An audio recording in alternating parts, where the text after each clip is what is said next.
Hi friends, இந்த வீடியோவில் வந்து மணி பிளான்ட் செடி வச்சு நம்ம வந்து டெக்கரேட்டிவ் பாட்டாகவும் எப்படி இந்த மாதிரி ஆர்ட்ஸ் ரெடி பண்ணுறது தான் பார்க்க போகிறோம். அதுக்கு வந்து பார்த்திங்கன்னா ஃப்ரெண்டில் வந்து ஒரு பெரிய பாட்டில் வந்து ஒரு கொயர் ஸ்டிக் ரெடி பண்ணி மணி பிளான்ட்டை வந்து நல்லா படத்தி விட்டுருந்தேன். அதுக்கப்புறம் பார்த்திங்கன்னா அதே இந்த மாதிரி சைட்லேயும் ஒன்று வச்சா நல்லா இருக்குமே சொல்லி அதில் வந்து ஒரு விதமான கொயர் ஸ்டிக் ரெடி பண்ணி மணி பிளான்ட்டை வந்து படத்தி விட்டுருந்தேன். அதுக்கப்புறம் பார்த்திங்கன்னா வீட்டு ஃப்ரெண்டில் வந்து கொஞ்சம் ஆர்ச் மாதிரி ரெடி பண்ணி பிளான்ட் வந்து சுற்றி விட்டால் பார்க்குறதுக்கு இன்னுமே அழகாக இருக்கும்னு சொல்லிட்டு நம்ம வீட்டுக்கு ஒயரிங்க்கெல்லாம் யூஸ் பண்ணக்கூடிய ஃப்ளெக்சிபிளான பைப் யூஸ் பண்ணி அதில் வந்து தேங்காய் நார் கயிறு வந்து சுற்றி வந்து இந்த மாதிரி ஆர்ச் மாதிரி ரெடி பண்ணிக்கிட்டேன். 3 மந்த்ஸ்க்கு அப்புறம் பார்த்தீங்கன்னா மணி பிளான்ட்டில் வந்து நல்லா க்ரோத் வந்து சூப்பராக இருந்துச்சு.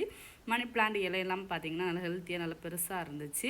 மணி பிளான்ட் செடினால எல்லாருக்குமே ரொம்ப பிடிக்கும். இது ஒரு லக்கி பிளான்ட்னு சொல்லுவாங்க. இன்டோர்லையும் அவுட்டோர்லையும் சூப்பராக வளர்க்கக்கூடிய ஒரு பிளான்ட் தான்.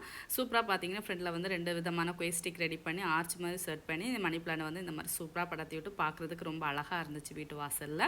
இதே மாதிரி நீங்களும் ட்ரை பண்ணி பாருங்கள். இதோட கொயர் ஸ்டிக் எப்படி ரெடி பண்ணுறது, இந்த ஆர்ச் ரெடி பண்ணுறது சொல்லி வீடியோ லிங்க் கொடுக்குறேன். தேவைன்னா செக் பண்ணி பாருங்கள். தேங்க்யூ ஃப்ரெண்ட்ஸ், பாய்.